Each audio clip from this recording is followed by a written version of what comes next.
Hey, good morning, everybody.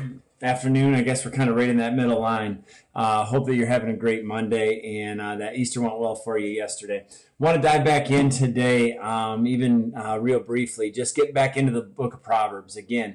In the times of turmoil, right? In the times of chaos. And man, I don't know where you're at with this, but it really seems like it is. It's kind of day to day, sometimes moment to moment, the way that this can go in terms of how you feel about the situation, right? One day you feel really good and energized and you're ready to tackle the world. And the next day it's like, just let me put my PJ pants on, let me, eat some comfort food and just kind of slough away. You see headlines one day and you're like, we can tackle this. And the next day you kind of fall apart or, you think there's no hope.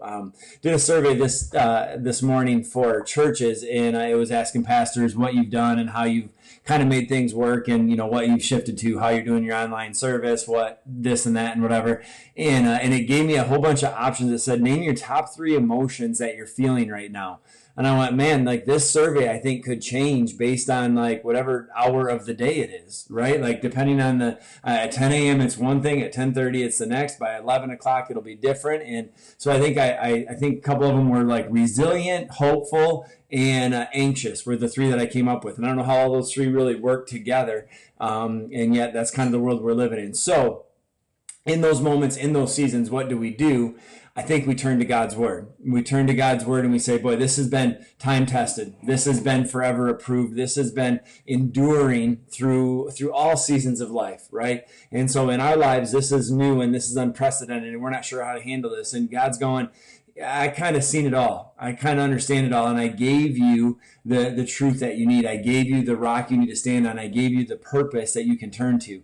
And so, these moments in our lives, these weeks, these months, whatever this is going to look like, are not surprising to God. They don't shock him. They don't surprise him. So we turn to the eternal word. We turn to his word, which is going to endure, right? Flowers of the field, grass of the fields are going to wither and fade away. God's word's always going to stand.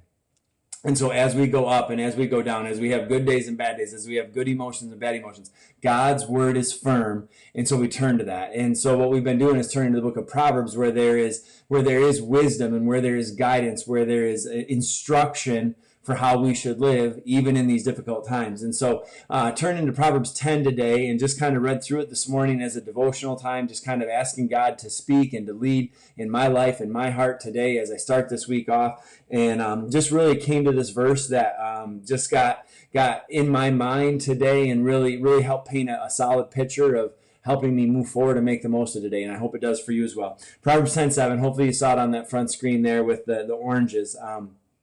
But it says this. It says, the memory of the righteous will be a blessing, but the name of the wicked will rot. And the memory of the righteous will be a blessing, but the name of the wicked will rot. It's a simple proverb, right? It's not long, it's not lengthy, it's easy to read. It's pretty simple to even grasp from its initial truth that memory of the righteous is going to be a blessing, but the name of the wicked will rot. And I got thinking today just briefly about those that have gone before me, people that I've lost in my life, people that have served here at the church, family members that I've had to say goodbye to, all of the funerals that I've been a part of over the years, and just thinking back with fondness on some of the righteous and how well their memory has blessed me, right? Of just thinking about the opportunity that it's been to simply reflect on what they've done. And there's a few that always seem to pop to my mind that were, close to me in ministry or that served alongside me in different things that really poured into my life and made a difference.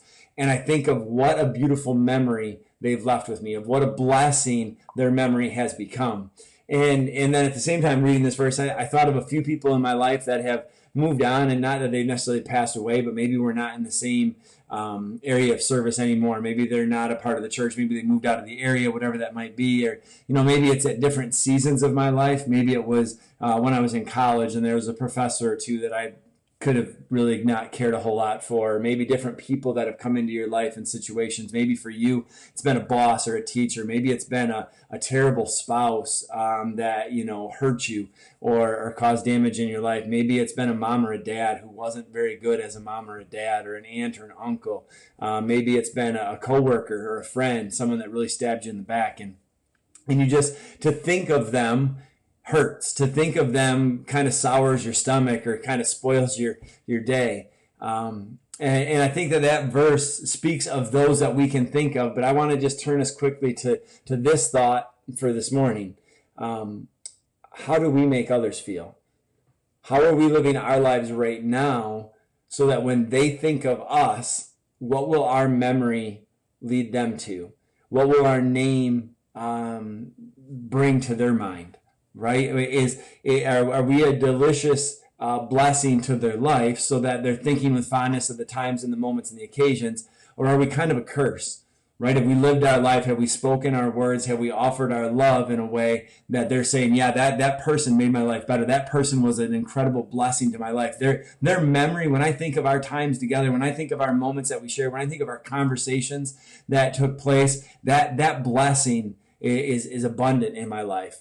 Or when they think of us right now, do they think of bitterness? Do they think of grossness? Do they think of rotting fruit in their minds? Do they think of something that they'd rather throw away or remove, that they don't want to dwell on our times together?